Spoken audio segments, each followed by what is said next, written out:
Welcome back to the Movie Draft House. I'm your host, Mark, and that's your host, Jeff.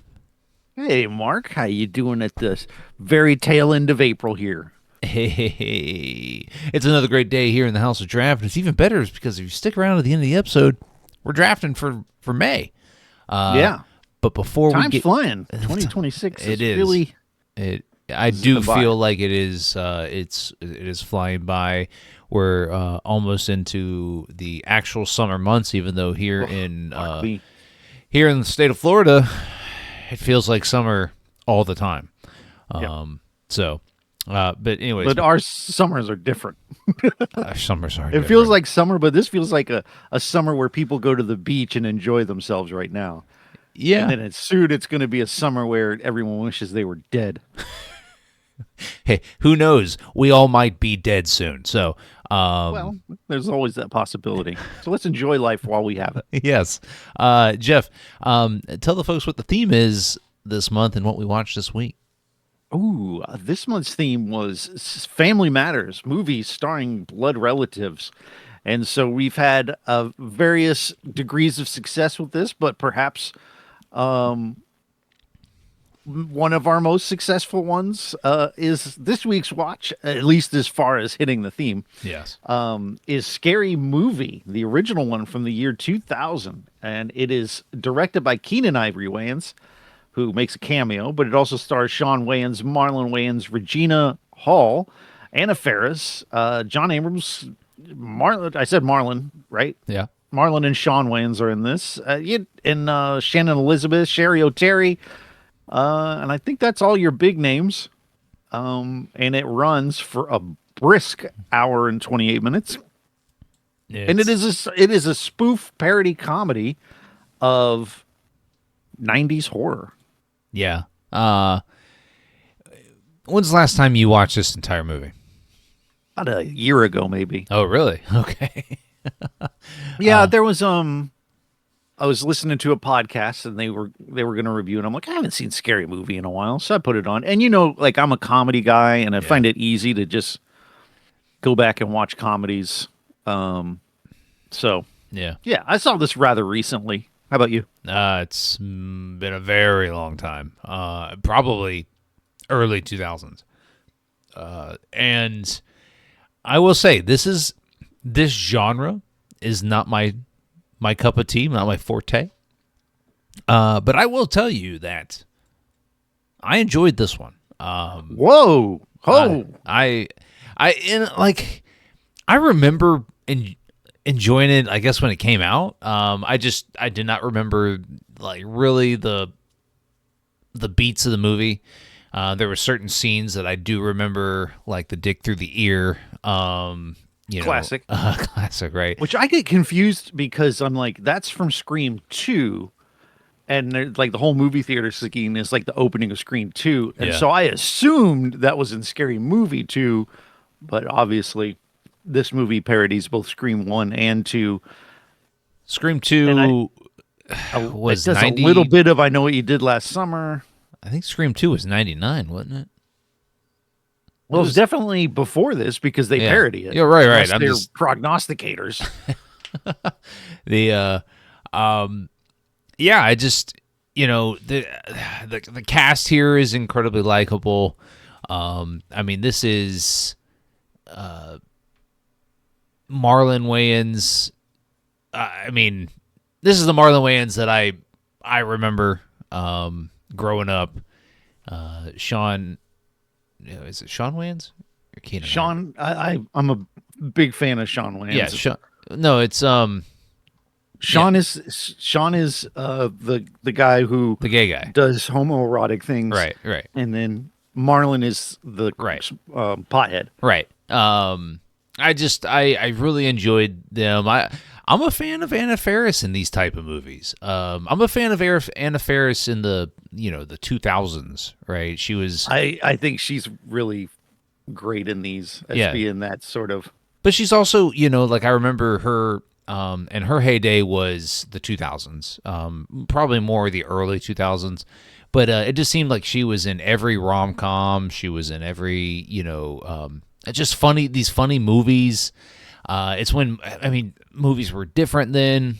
You can make kind of these slapsticky type, but what do you call it? Raunchy comedy. Like the one that sticks out to me that was raunchy but slapsticky was when she was I forget what it was called, the house something where That's a funny movie. yeah where she's the I guess the exiled playboy model. And then she was in Just Friends. Yeah. I mean Ryan with, Reynolds.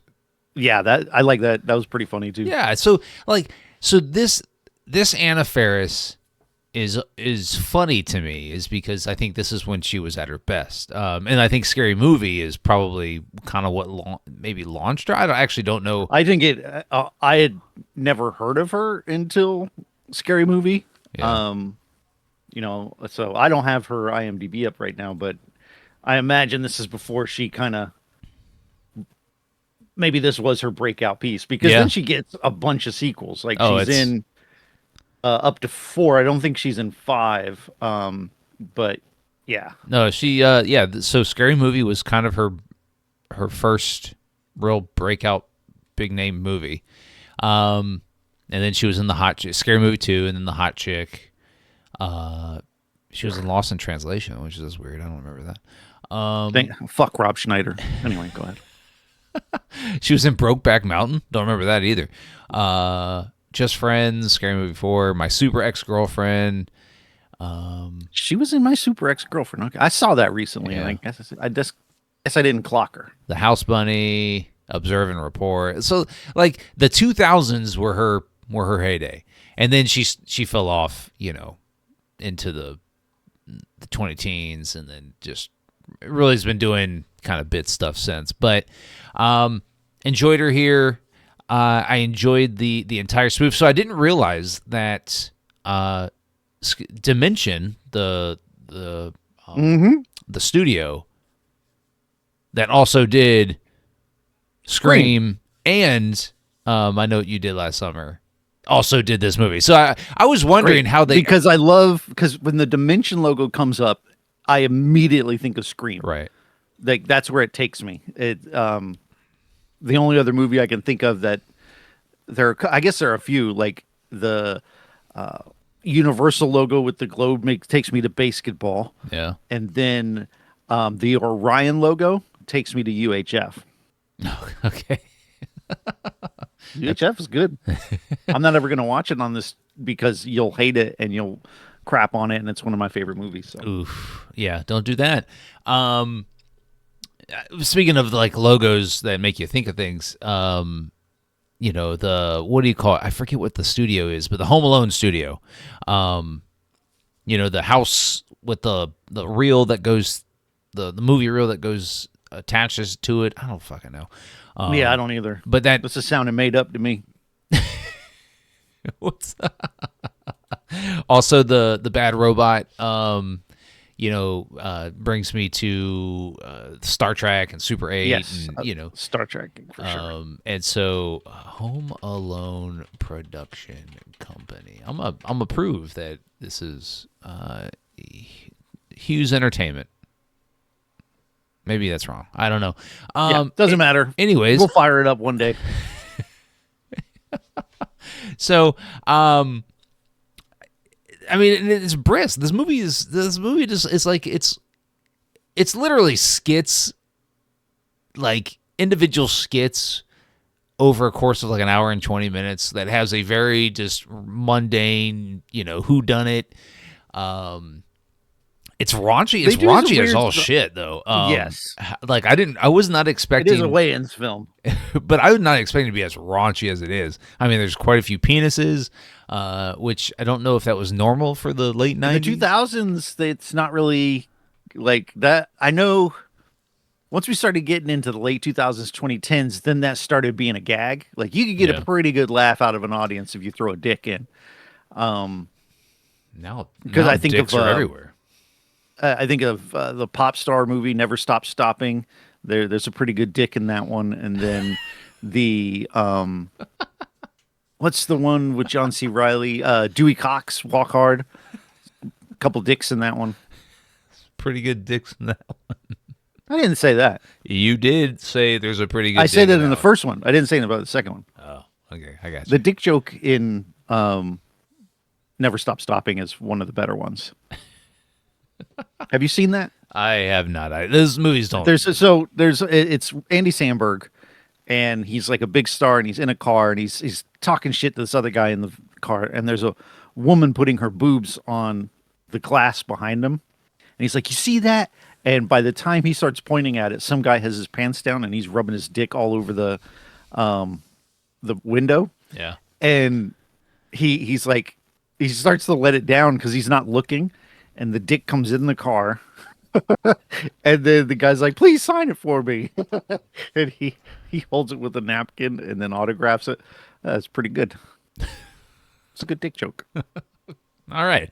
I loved the Ghostface killer in this. I loved the different mask that they put on this dude to reflect his emotions.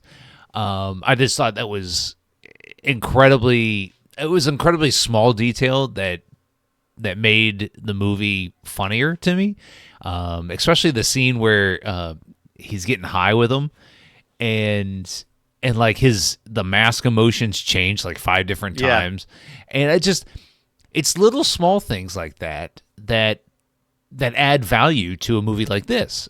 Is because it just shows you that there was actually time. They took time to plan out, these small details. I love the beginning where Carmen Electra is the chick that gets killed, and Ghostface Killer is looking at a Playboy spread with she's in it. She's like, "Oh yeah, turn to page 54," and he turns page 54 and unrolls the extended page or whatever. Not just like little small things like that in a movie like this go a long way for me, is because these aren't my type of movies. And so when small details play into the bigger gag, the production detail is really good here. And I don't know if I'm sure you have noticed because you've seen this movie a lot more than I have. But when the guy climbs into Anna Faris's window towards the beginning, and James Vanderbeek makes The late James Vanderbeek. I thought that was. I had to rewind it because, like, I looked away and I heard the voice. I looked away and I forgot what I was doing, but I looked away and I missed it because it's not very long. It's like 5 seconds. And my wife goes, "Hey, that was Dawson's Creek." And I was like, "Wait, what?" And so I rewinded it, and it was like, okay, that's cool. But then as he's climbing down, I noticed that there's a now open sign on the window on the outside, neon sign on the window outside. And I was like, that's hilarious. It's because they're alluding to that Anna Faris's character is a hoe. Even though she's not. Even though she's clearly not. Right. And so like small things like that. It's like who thought to put a neon sign, a now open neon sign outside this chick's window? My guess is one of the Wayans brothers. Sure, but like it's those type of things, those little small things that make me appreciate a movie like this. And so, yeah, and all throughout there's little small details all throughout this movie that I really enjoyed, and it made me like this movie more. Very, very surprised. I really thought you were going to hate this because when I'm watching it, I'm like, boy, this is not like, I feel like we've watched better slapstick movies on this podcast that you didn't like. It's probably because they were old as shit. I mean, yeah, probably the age of this helps you. Well, I mean, this movie's almost 30 years old, so. That's true. For me, this one's kind of a mixed bag. There are things I really like, and then there are a lot of jokes that just don't land for me. Yeah. I'm very particular with my slapstick, and I think I've said this before. I think that if you're going to make a slapstick movie, it still kind of needs to land within the realm of possibility. and it just felt like there were a lot of things that were kind of really crazy or whatever. It's kind of hard for me to put a finger on right now that were so over the top. But there's also lots of things I love. I love really Regina Hall at any point is great. I love where she's like they have a running joke where oh not her she's fake as hell, and then as soon as she approaches, Regina Hall goes hey girl, Yeah. and clearly is fake as well.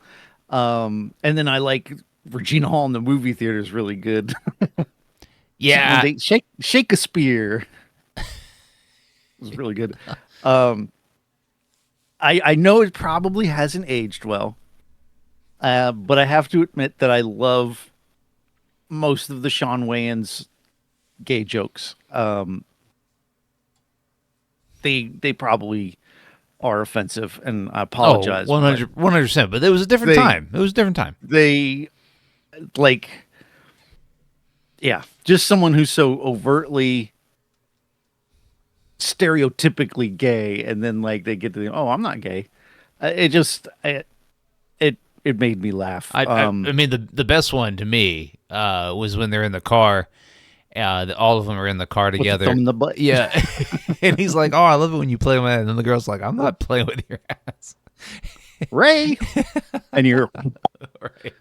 I just love, like, I was like, okay. And then when him and Regina Hall are in the bedroom and he's telling her to put on all the football gear, he's like, hit me. so, and then like in the trailer in the new one, there's like these trio. I don't know what movie it's referencing, but these three people come to the door and knock on it. Hey, we're here to party and da da da, and maybe do some half gay stuff. And then Shawn Wayans comes out and goes, "Why only half gay?" Apologize. If that's offensive. Well, I mean, I feel I can't help what it struck me as funny. I just I did not remember that and I can't tell you how I felt when this movie first came out because I was probably a freshman in high school. And so like I don't remember how I felt about this movie. I remember enjoying the beats of it, but like I can't tell you like where my mind was at and how receptive I was to the jokes in this movie, right? But at the same time, a lot more of this stuff lands for me now. It's because I can appreciate the jokes, some of the subtle jokes that are here. I can appreciate. I mean, I was not a pothead in high school, and so I can appreciate now. All the Marlon Wayans drug jokes in this is because I saw this in high school. I'm like, oh, that's just how potheads are, and it really, He's so over the top. yeah, right. I will say I like Marlon Wayans generally speaking, but I felt like this character was so over the top. I hated his laugh, and yeah, I'm not a big fan of the character. Yeah, but isn't Marlon Wayans mostly over the top all the time in characters that he plays? I mean, if you go and watch White Chicks, he's really not. I mean, when they're in the White Chicks gear, they're doing an exaggerated white female impression.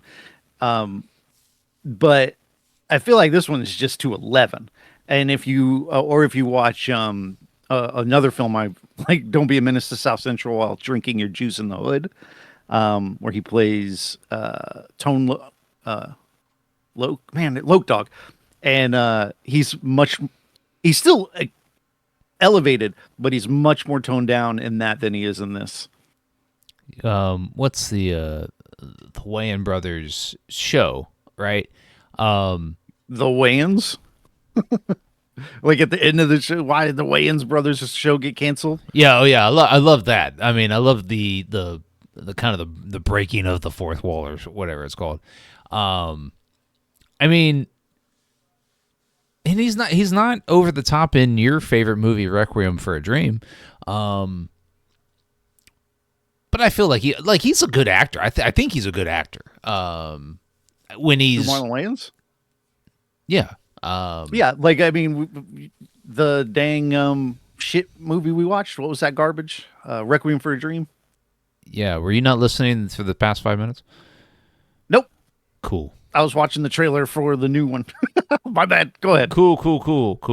No. I just was excited. Yeah. Well, okay. No, go ahead. Yeah. So Marlon Wayans. Yeah.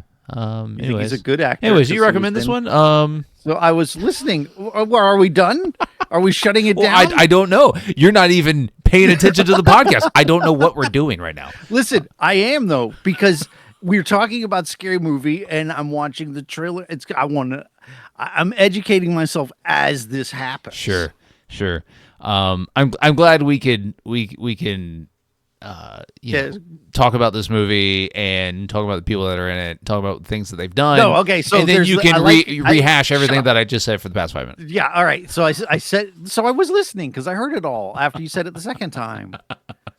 So I also I do like the sheriff guy. Wait, the where he Dewey has character?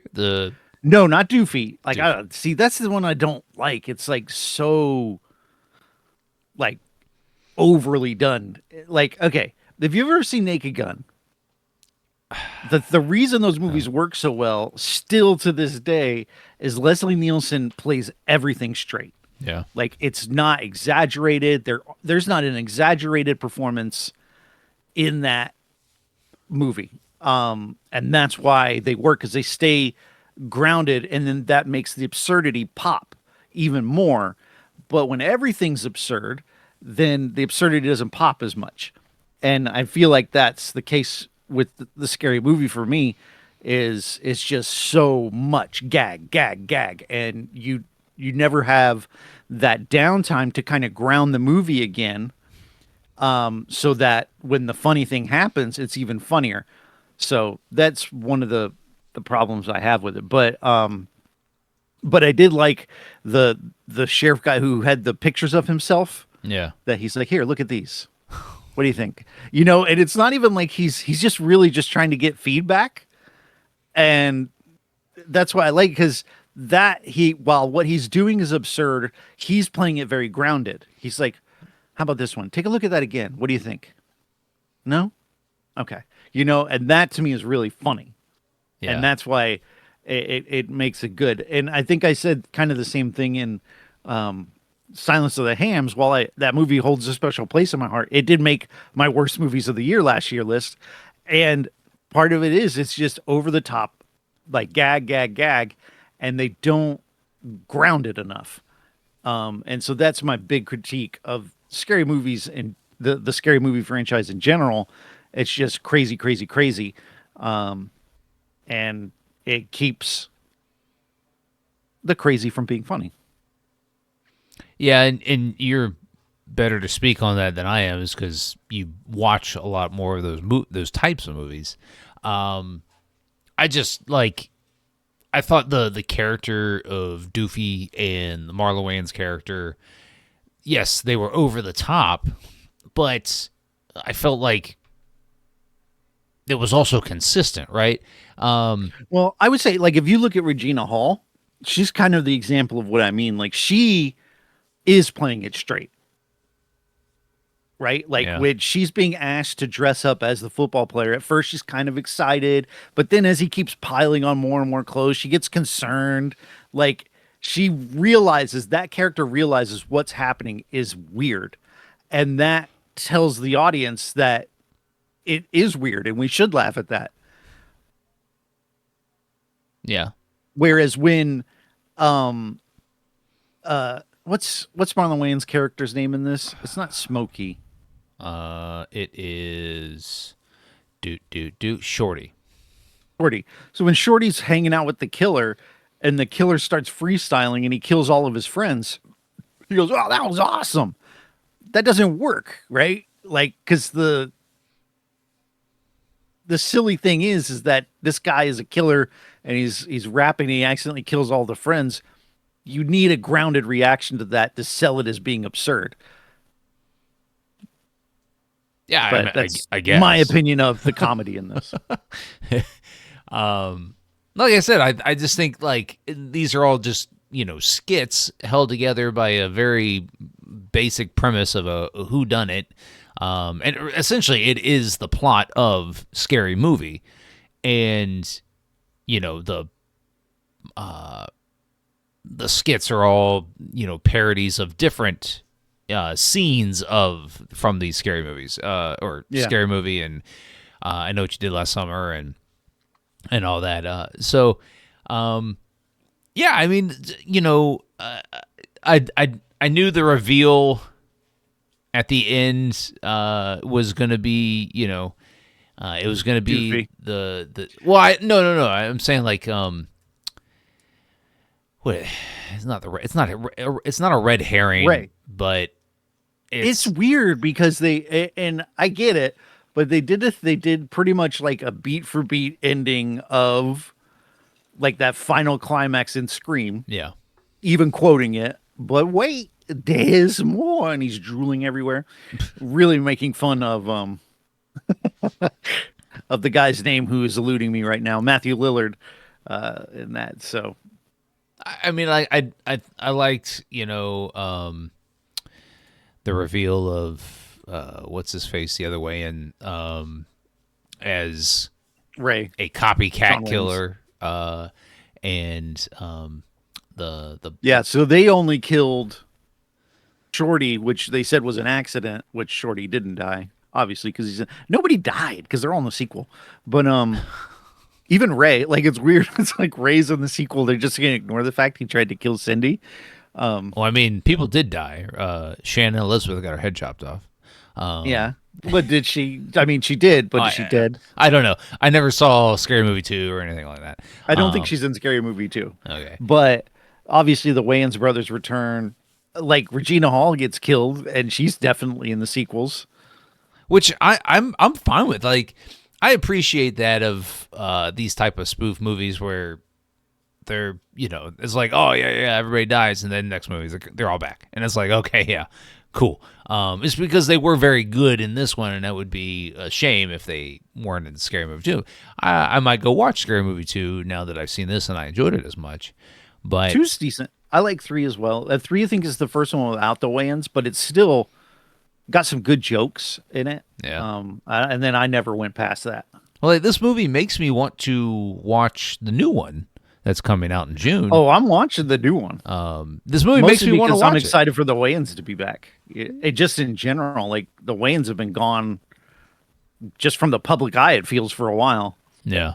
Well, I mean, Marlon's been doing more serious stuff. He just had that like psychological thriller football about the football player. Oh, yeah, him. Him, yeah. Yeah, I've never watched that. Was it good? Did No, you see it? I didn't see it, but I heard it was not good. But he played. I Oh, mean, okay. it's a serious role, you're right. And so I feel like maybe he's been doing more like serious acting stuff. But I think the Wayans they're more writers and producers now than acting, and that's fine. Is because Well, I mean, they're very good at both of the Wayans brothers are in this, and then Damon Wayans Jr. is in the new one. yeah. Well, yeah. So, do you recommend Scary Movie? I do not. I don't think it's held up that well as far as like the beats and the comedy. To me, it doesn't hit the same tone I normally like in my slapstick movies. But there are some gags that are fun, and I mean, like I said, I've seen this recently, so it's not like I hate it, but I can't give it the full recommendation. What about you? Yeah. So I'm going to recommend this one. I really I enjoyed had no idea this was going to happen. I really enjoyed it. It's nostalgic, but it's also funny.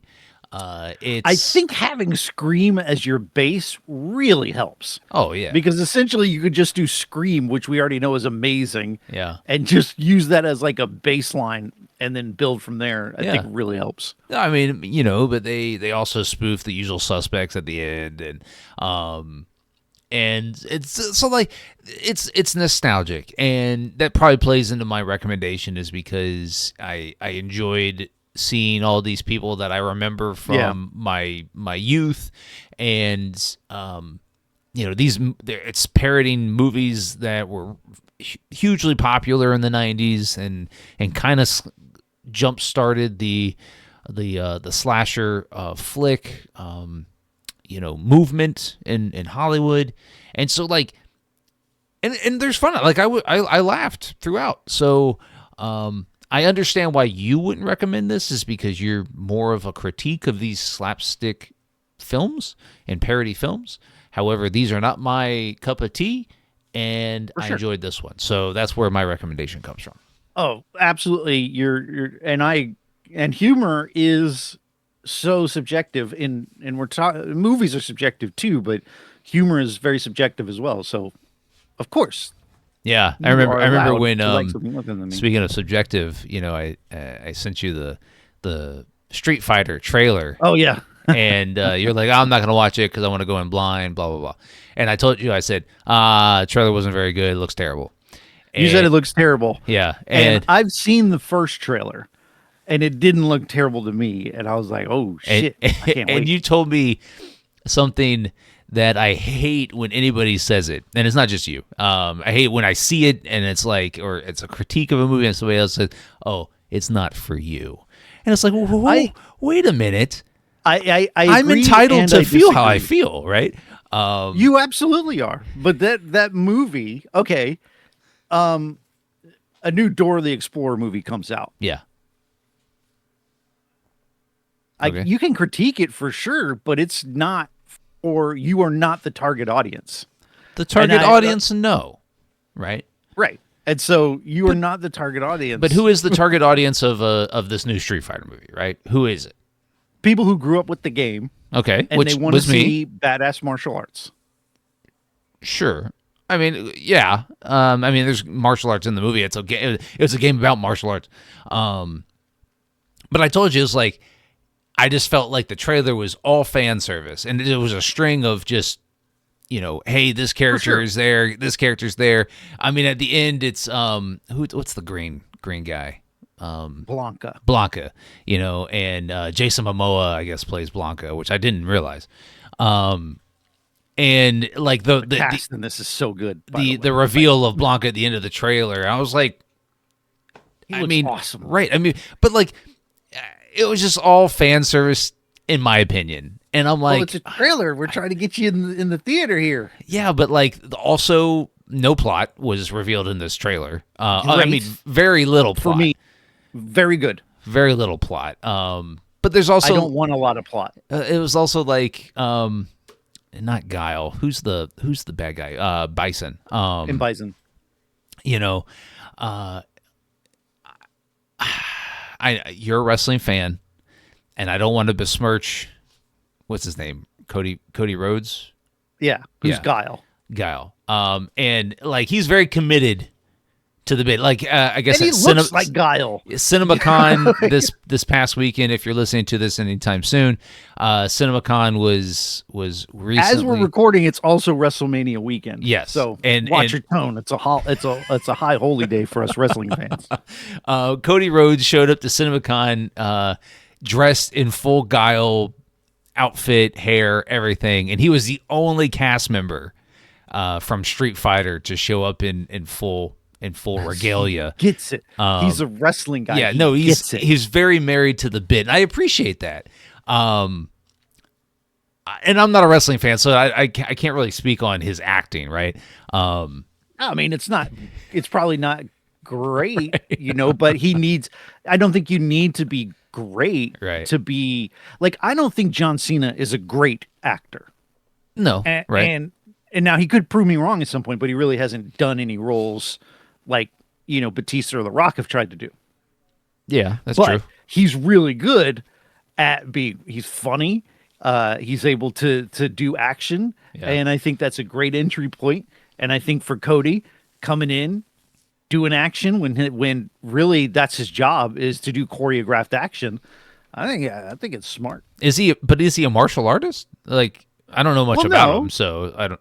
No, but he does choreographed action. He does stunts all the time. Yeah. Like, you get a guy like him, you have someone who can do their own stunts and make it look really good. So, yeah. And there's also Roman Reigns is in the movie, He plays Akuma, and that's another wrestler who's yeah. So I'm all about this shit, man. I can't wait. It looks so good. I'll end up watching it at 50 some point. Cent as Barlog or whatever his name is. I was Yeah, calling Balrog. I Looks incredible. It kind of Like, lost they me when nailed 50 Cent popped up. I was like, ooh. What?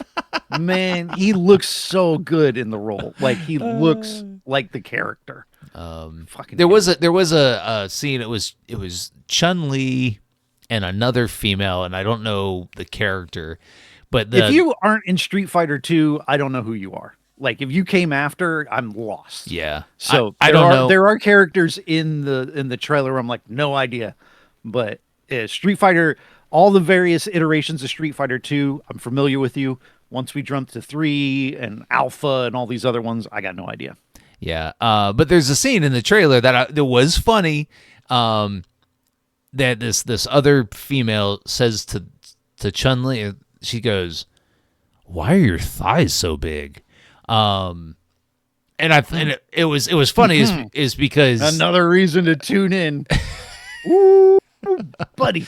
Because Chun-Li in the game, she's got these incredible, her character has incredibly large thighs.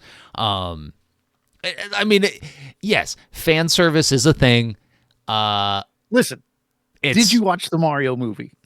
The original? Yes, I did. So you haven't watched the new one, but how'd you feel about the first Mario movie? It was fine, right? Made a ton of money. I know that. Right. But that movie to me is 100% fan service. They don't do any character development. Yeah. The plot is paper thin, which is fine because that's what Mario is. But that's what people wanted. They wanted to just show me fucking Mario. Yeah, but I also don't think that Mario needs a ton of character introduction or anything like that. And I don't think Street Fighter does either. I don't know, man. Street Fighter is a game that you press start and you start fighting. Yeah, you're sure. in a tournament, you start fighting. That's the plot. And much like Minecraft, so they figured out the formula because before, like we've had a handful of successful superhero film or video game films, like the Street Fighter. I think made money. I know the original Mortal Kombat made money, and then they have a lot of shitty ones because people just want you to do fan service when it comes to these video game movies. They don't want you to try to develop some rich plot and really go outside of what they're looking for because the video game movies that fail, that's what they do. Like the original Super Mario Brothers movie, they do whatever they want and it's trash. And then now, like if you look at this and the new Mortal Kombat movie, Mortal Kombat 2 looks incredible. I didn't like Mortal Kombat 1 as much. There was good things, but they introduced some character that no one cared about, and I hope they kill him off in the first 5 minutes of the new movie. Kind of like they did Johnny Cage in Annihilation. Just get him out of here. But get him out of here. Yeah, like that's what they found the code now. Is just make it look like the video game, and do the video game, and that's what they did in Minecraft. Yeah, when the fucking chicken jockey shows up in Minecraft, people lose their shit because it's like in the game. It's what they want, and then the movies make $1 billion. Yeah. So I think personally, I know it's going to outperform Mortal Kombat because it's rated PG-13, so it's going to be able to draw a larger crowd. But I'm really excited for both of them. Are you looking forward to the new Mortal Kombat movie with Carl Urban? Yeah, no, I did. I remember the first one a couple years ago. I remember enjoying it. It's not bad because it was gory, but it was still. Kano was very entertaining. Yeah, it was different, right? Like it just didn't follow the beats of the original. So it was different, but it was also Mortal Kombat. I thought it was very much Mortal Kombat. And with the second one, and I don't know much about the plot for the second one, but I'm excited for Carl Urban. I'm a big Carl Urban fan. Me too. We love him here on the pod. He's a friend of the pod. Friend of the pod. And so I'm excited to watch that one. But it's also not something I'm going to run out to the theater to see, right? Oh, I am, man. Come on, bro. Me and you get some popcorn, one of them unlimited icy refills. We'll share it, 2 straws or 1, I mean, and we'll go fucking watch Mortal Kombat, watch people get their heads ripped off. It sounds amazing. I would, but it's also the same. It's also the same thing for like Street Fighter. I'll end up seeing it. I'll end up watching it, but it's not something I'm gonna run out to. And I also don't know how much. And you're gonna be like, "Oh shit, I was wrong." Maybe that's what I'm looking forward to. I love it. Watching on the pod. I love it when I'm wrong about a movie. I'm gonna say this. I think the video game movie is going to fill the gap left behind by superhero movies. As the superhero movies sort of dwindle down, they're not quite as successful as they used to be. There are exceptions. Like Spider-Man's going to make $1 billion. We know that. But Ant-Man 4, probably not going to do as well. I don't even know if they're making one. They're not. But my point is that Marvel's not performing like they used to be able to poop anything into theaters and people would just go watch it because it's at Marvel. Superhero fatigue is real. And now video games are kind of coming along and filling that gap because we know we got a Zelda movie coming up. After this recent Mario movie already made $1 billion probably, we know we're going to get Super Mario 3. Oh, I hope they do Super Mario 3 with they specifically, like in this one, the new one, they do Super Mario Galaxy. I want to see Super Mario 3. Anyway, but I think this is the new thing because these movies are making a bunch of money and studios have no ideas. And so they're going to be like, okay, what other video games are there? And there's going to be a bunch of shitty ones because they're going to pick the wrong video game. But even the Last of Us TV show was huge. So video games seem to be the new comic books as far as the source for ideas. And I'm very excited because I grew up on video games and I look forward to seeing more fan servicey video game movies in the future because I enjoyed Minecraft. It isn't a great movie, and both of the Super Mario movies aren't great, but they're a lot of fun. So I'm excited. I don't disagree that there's going to be more video game adaptations. It's 100% going to be. They're making so much money. I don't think they're going to take the place of superhero films. I mean, Marvel's about to go through this renaissance back to being the most popular thing about. It's because they fell on the sword and was like, hey, we try to do something different with different characters and all that. Didn't work. Let's bring the band back together. Avengers Doomsday, Secret Wars, occupies. That's not going to be a renaissance. I mean, it's going to pop the number. It'll pop the number, but it's gonna catapult Marvel back into the forefront, and they're gonna stick with what they know now, right? I mean, Tom Holland's 30-some years old, still playing Spider-Man, and it helps that he looks like he's 19 still. True, but they're gonna give him however many movies he wants to do as Spider-Man, because those work. Right. And the Avenger movies are going to work, right? People are going to go watch the Avengers movies. Yeah, it's going to make $5 billion. We talk about the Doctor Strange movies. They aren't pulling in Fantastic Four didn't make as much as some of the other mid-tier Marvel movies used to make. No, but new IP, right? Well, not new IP, but but I'm saying if you go back and you watch like I said, they poop Ant-Man, who is our Guardians of the original Guardians of the Galaxy movie, of course, is a great film, but nobody knew who that was unless you're a hardcore comic guy. And it was just because it says Marvel on it, people were like, well, I got to stay up with the story. Right. People now, I feel, are less invested in keeping up with Marvel now, and they're fine going to watch. I'll go watch the Spider-Man movie. Oh, Avengers, I'll go watch that. But they don't feel the need to really stay up on all of these movies anymore.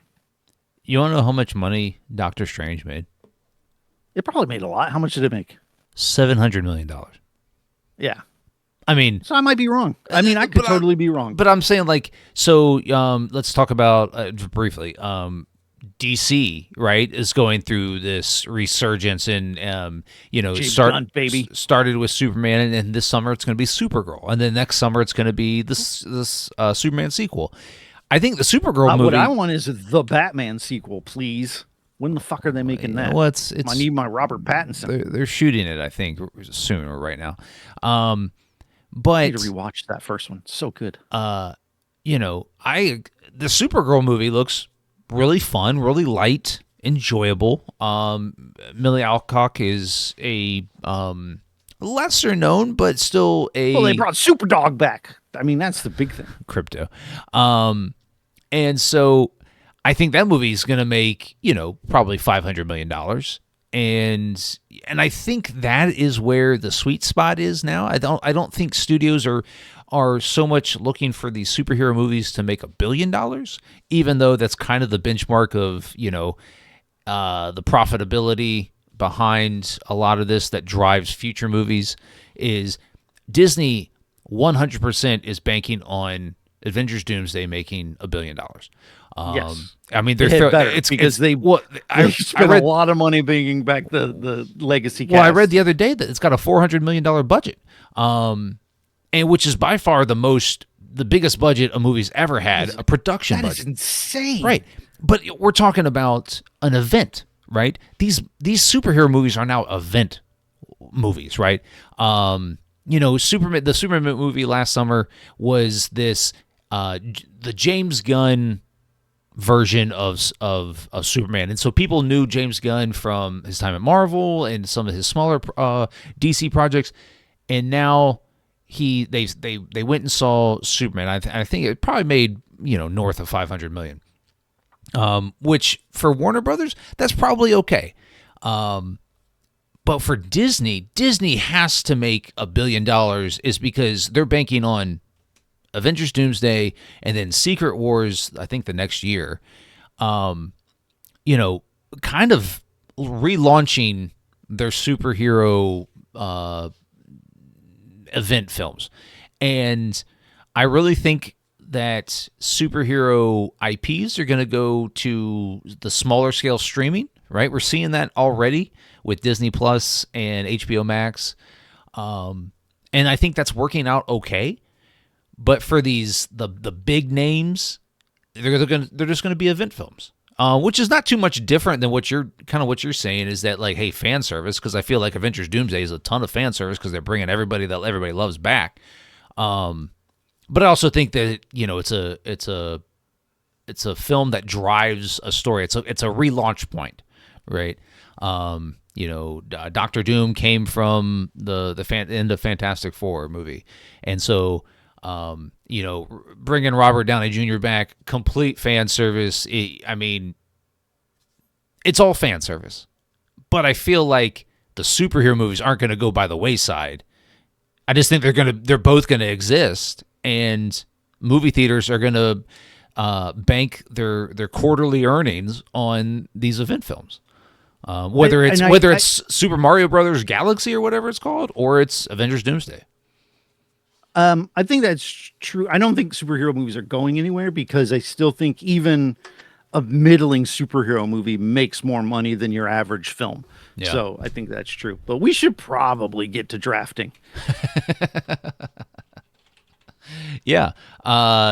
Jeff, remind folks, because I don't know if we talked about last week, but what the theme is that we're drafting for.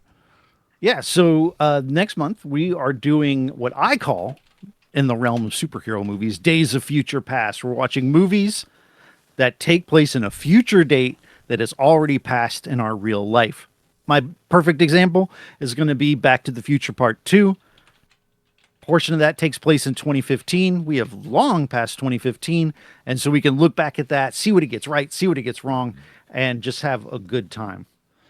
Yeah. Do you want to start us off? I will. Or would you rather me? No. Let me get this here. Let me get the IMDb page up for my first movie. And I will tell you that Ant-Man Quantumania and Fantastic Four both made north of $500 million. Just looked it up. That's great. So I'm saying, But I do know that is in the realm of Marvel, Yeah. considered not the Not same great. thing. Yeah, absolutely. Yeah, like 100%. any other movie, you'd be like, holy shit, we got a hit on our hands. Yeah, yeah. But like, if Doomsday makes that much, Oh, they've got big Oh, problems. yeah. No, Like, 100%. If Doomsday flops like that, which it won't, but if it did, I mean, we would be talking about the death of superhero films. yeah, and the rise of the crossover Nintendo Smash Brothers universe, which is going to happen At some We're point, gonna yeah. we got to get a Smash Brothers movie. Anyway, so my first film will take place in the year 1997. Okay. And it's a movie I've not seen, and it is right the fuck up my alley. And people who know me, when I say the name of the movie, they're gonna be like, Jeff, you seriously haven't watched that yet? How the hell did that happen? And I'm like, well, here I am. I'm gonna fix it. So we're gonna watch a John Carpenter classic written by John Carpenter, and it stars the great Kurt Russell. We're gonna watch Escape from New York, Let's go. 1981. I am very excited. Although I remember liking Escape from LA better, but Well, I will probably watch that on my own time, especially if I like this as much as I think I will. I think I'm going to pick. I don't think I've seen it, but it's no, I don't know, because I've seen the other ones on my list. Let's do it. No, let's not do it. I want to know what this movie is when we're done. Okay. Let's watch V for Vendetta. Okay. No build up at all. Just 2005 stars you've Hugo. seen V for Vendetta, right? I saw it when it came out. I haven't seen Me it too. since. I have not seen it since. So you know what? I think I might go ahead and read the graphic novel in preparation for that. Oh, And okay. that way I can maybe actually know what the fuck I'm talking about as opposed to bullshitting like I normally do. I believe the date that this movie takes place is like 2021 or 2019, something. I'm going to find out right now while you're talking. But it stars Hugo Weaving. 2005. 2000. Well, Wait, no, that's the year the movie came out. Came out in 2005. 2025. 2025. Okay. So this just now qualifies. Yeah. So it stars Hugo Weaving, Natalie Portman. It is directed by James McTeague. I don't know who that guy is, but it's written by the Wachowski sisters. I always say siblings, but yes. But from the Matrix fame, and so I'm excited to watch this one again. It's because there's a lot of social commentary in this movie that I don't think I really paid attention to when the movie first came out, and so I'm excited to watch it with kind of this adult lens, this 40-year-old me lens. That Yeah. So, anyways, yeah. Well, and especially like, I mean, I'm a big fan of 1984 and Big Brother, and this definitely borrows a lot from Big Brother. I think it even has John Hurt in it. John Hurt was in the original, not the original, but in the 1984 version of 1984. So, yeah, looking forward to watching this again because it's been a long time. And Hugo Weaving is fucking amazing. Oh, I and love of Hugo course, Weaving. Natalie Portman is an all-time great. So, let me find out what year this took place in because I had just had, I think it's 2021 is when it takes place.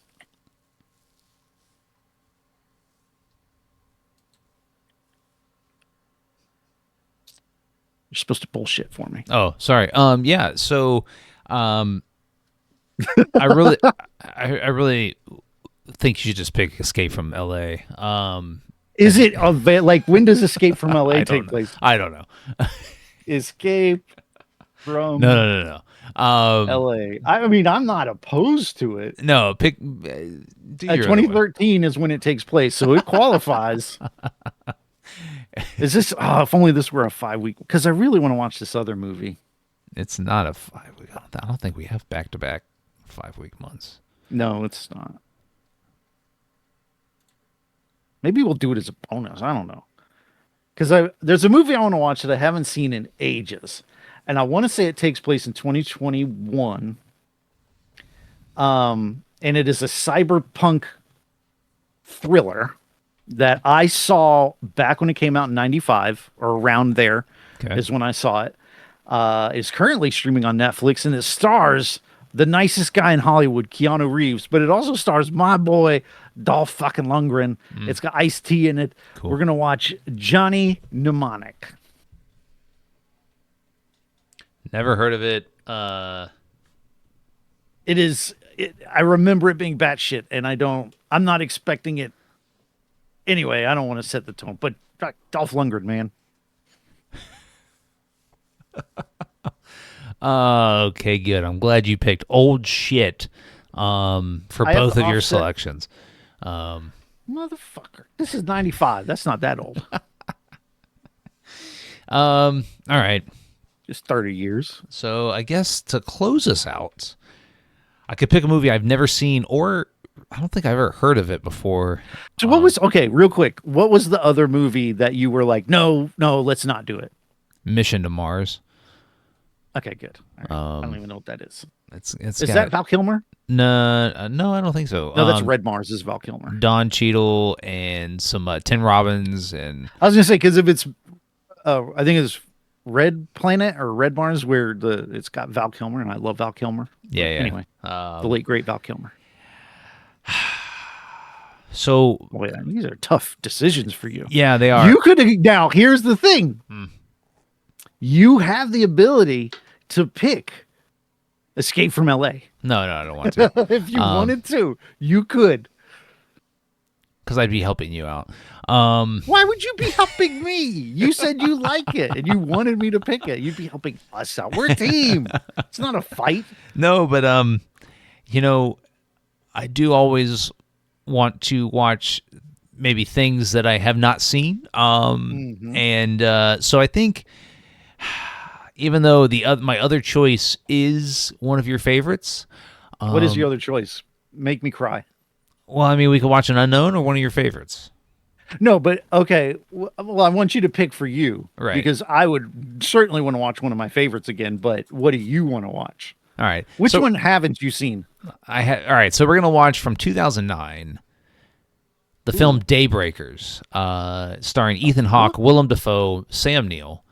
Takes place in the year 2019. Came out in 2009. Takes place in the year 2019. Okay. All right. And it is a vampire movie. Ooh.